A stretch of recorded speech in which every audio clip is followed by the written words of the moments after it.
I'm Josanne Wright Callender, the author of the Happy Little Garbage Truck picture book, An Educational System.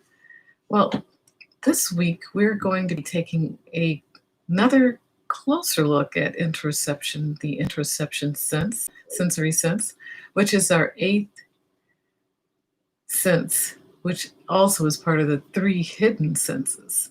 And we say hidden because they're the senses that we don't really back factor into our day or think about because it's not part of our five major senses like sight, hearing, smell, touch, and taste.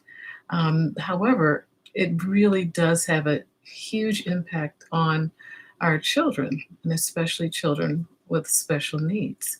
So that's why we're taking a really slow, thorough look, as thorough as I can be, at how this sense impacts our bodies. Um, it involves our minds, our bodies, and our emotions. And so that's why I said, well, let me take this at a little slower pace. But today we're just going to recap what we've found out so far. We noticed that in these articles that I've presented, that our minds actually exist to protect our bodies. And as I showed you this, my little crude drawing, that our minds, anything we think about, any thought we have, actually has to, it refers back to our body or some part of our body. And that has to do with allostasis, which is what our mind does to protect our bodies and tries to make sure that it's in a comfortable state, protected and safe. And also, this is part of how interoception makes sense of our environment. And I ran across an article that it kind of explained it to me. And so the person, this is Chris Master Johnson, and I'll leave a link to his article, his podcast. He said that there's exteroperception, which has to do with how we relate to our environment, and it has to do with things that we can physically touch. Proprioception, which we've spoken about before, which is how our bodies interact with environment through our muscles and our tendons.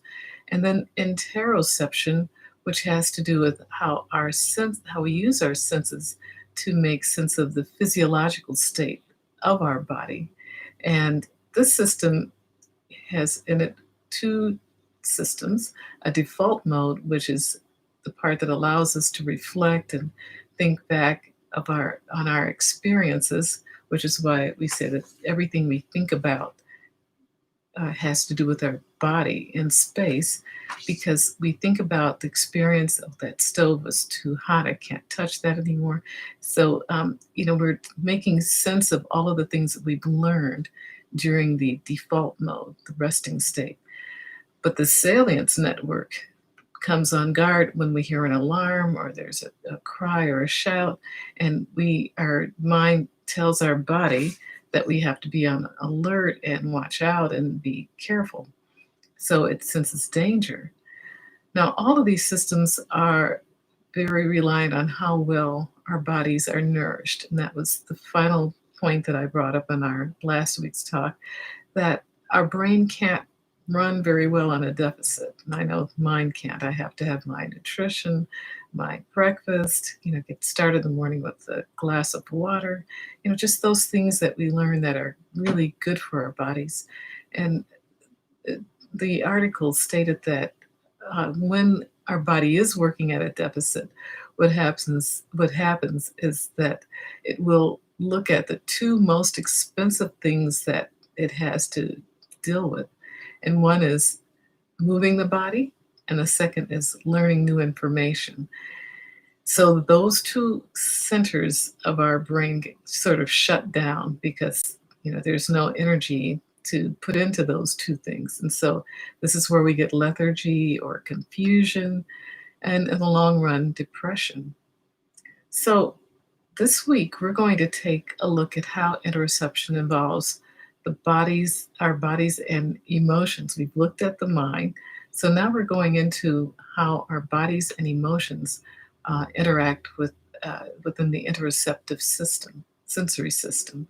So, and I hope in this week that we'll take a look at it in a way that we can look for some practical tips on how this sense impacts behavior and what we can do to help our students um, manage their behaviors and emotions. So until tomorrow, I look forward to speaking with you then. Okay, bye bye.